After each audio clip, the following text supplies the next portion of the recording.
Hard decisions. Sepide was waiting for Armita to come to her office after 2 long interviews, 2 hours each. A boy who somehow made Sepide fall in love with her and caused problems with her relationship with Cheyenne, and seeing Armita as a rival, and the feeling of hatred that had appeared in her son and in Armita. Cheyenne had tried many times to bring Sepide back into their lives. He carefully monitored his mother and transferred her interests and activities to Hamd. Hamd had even changed his house for her and made it more suitable for Sepide and Cheyenne. But after 2 years, Sepide still could not forget the pain, humiliation and accusations, and this disease that had to be under the doctor's supervision and injected with an ampule every other day and step forward. That with all this education and work, she could not buy a house for herself, even a small suite. And she had to rely on others. From Dr. Yekta to Maiden, Armita was responding better than in the first days of treatment. Her repetitive actions, such as flapping her wings or saying repetitive words and talking robotically and spinning around herself, had improved significantly. She would say the names of objects and scream less. She would not run away from being touched. She would say Sepide's name completely, without pausing, and with a smile, a look, and eye contact. Her mother lived in her father's house due to her MS and mental problems and had no desire to be with Armita. Now she was going to continue her life with Maiden.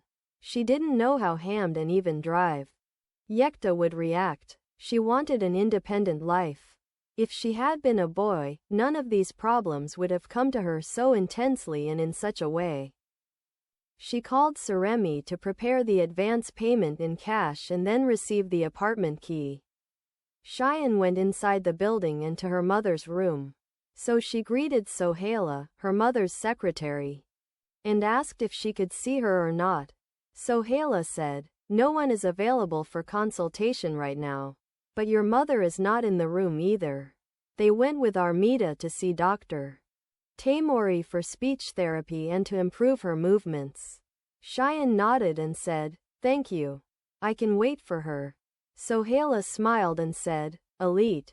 Cheyenne sat on a chair for Sepide to come.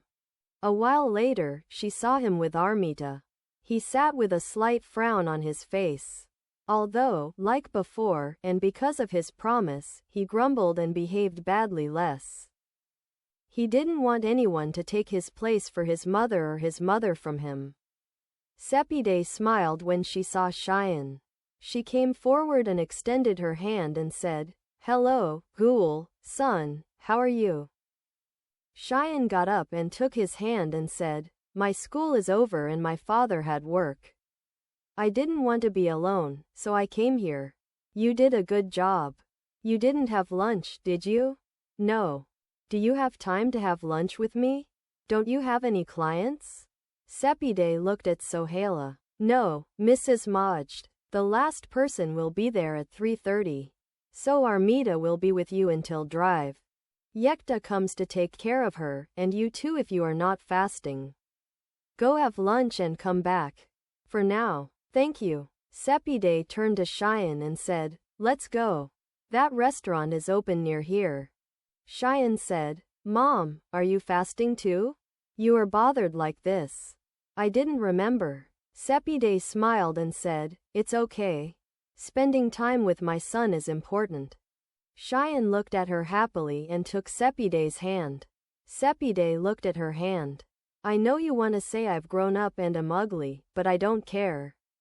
It's still good that you like to be with me.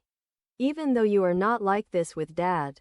He says I will convince you to come back. He says you have to come back to me. But I know that it's because of her and that Dr. Yekta who came that day with that expensive flower basket and Armita.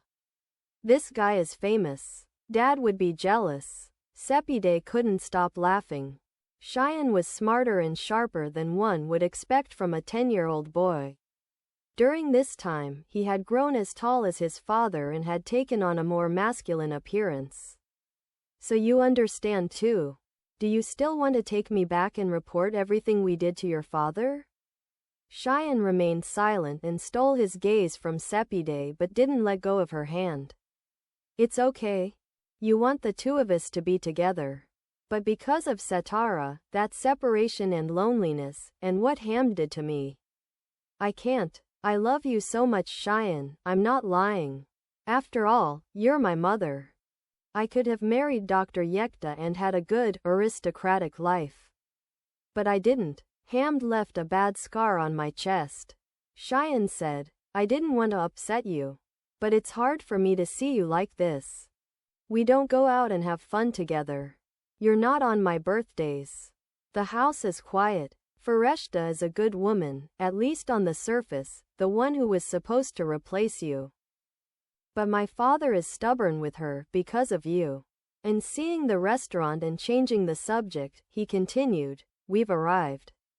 Okay, Sepide said. Let's go inside and see what's on today.